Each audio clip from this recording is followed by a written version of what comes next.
हिंदूवादियों ने गाड़ी को रोककर मारपीट की घटना को अंजाम दिया था, जिसके बाद पुलिस जांच में गोमांस की पुष्टि नहीं हो सकी और हिंदूवादियों के खिलाफ जानलेवा हमले में कई व्यक्तियों के खिलाफ मुकदमा दर्ज हुआ था और 4 लोगों के चिन्हित कर जेल भेजा गया।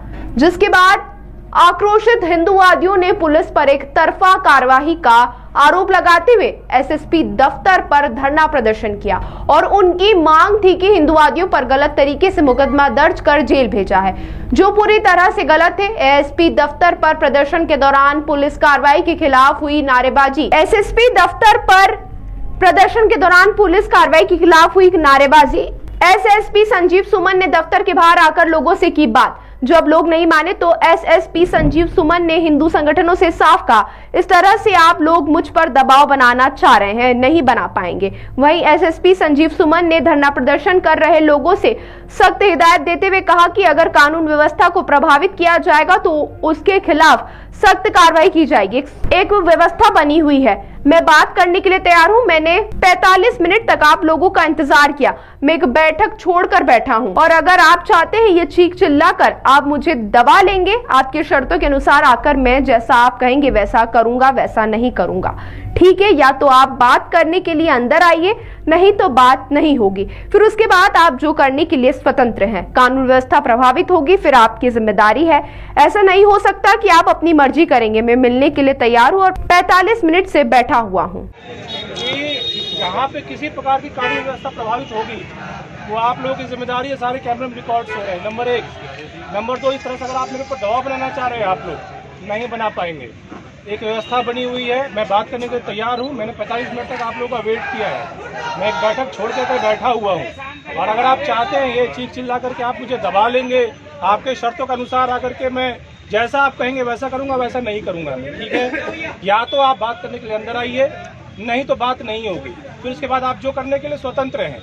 आप लोग सब लोग कैमरे में बस रिकॉर्ड कीजिए और कानून व्यवस्था प्रभावित होगी, फिर आपकी जिम्मेदारी है। ऐसा नहीं हो सकता है कि आप अपन मर्जी करेंगे। आप लोगों की एक व्यवस्था अगर मैं नहीं मिलने के तैयार हूं तो एक बात होती है, मैं मिलने के तैयार बैठा हुआ हूं और मैं 45 मिनट से बैठा हुआ हूं। जबरदस्ती करना चाहते हैं वो नहीं कर पाएंगे मेरे साथ। सर 2 मिनट बाद अगर मेरे शैलेंद्र भाई बोलेंगे, बाकी कोई नहीं बोलेगा। सर 2 मिनट बाद करके जीत जाएंगे आप लोग तो फिर क्या ही बचा। यहाँ मैं इसलिए हूँ कि लोग जबरदस्ती ना कर पाए। आपको बातचीत करनी है, प्लीज 10 लोग 20 लोग मेरे कमरे में जितनी जगह है, 20-22 लोगों की जगह है, 25 लोगों की जगह है, आ जाइए, स्वागत है। मैं पानी चाय सब पिलाऊंगा, बिठा के वार्ता भी करूंगा। मैं 45 मिनट से यही वेट कर रहा हूँ, लेकिन ये जो आप कर रहे हैं उचित नहीं है। Thank you.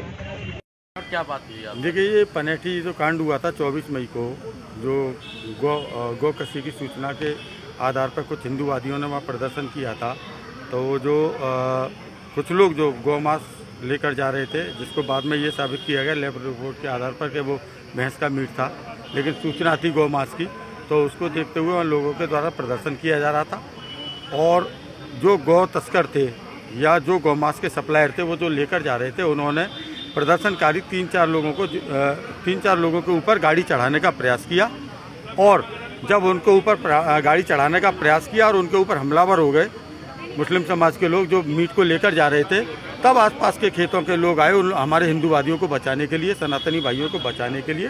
तो उनके साथ एक मारपीट की घटना हुई थी, जिसमें हमारे 4 निर्दोष हिंदू भाइयों को इसमें मुकदमे करके जेल भेज दिया गया है। हम उसी पर कार्रवाई की मांग को लेकर आए थे।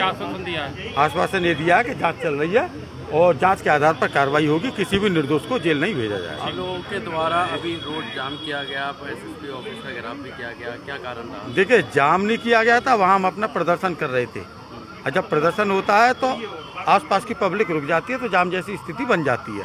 उसको हम जाम लगाना नहीं कह सकते, लेकिन जाम जैसी स्थिति कह सकते हैं। पुलिस प्रशासन मुर्दाबाद के नारे भी लगाना पड़ा, क्या कारण था? उसका कारण ये रहा था कि प्रशासन, हम काफ़ी देर से यहाँ इंतजार कर रहे थे और प्रशासनिक अधिकारी निकल कर नहीं आए थे, तो इसलिए पुलिस प्रशासन के विरुद्ध इस तरीके के नारेबाजी की।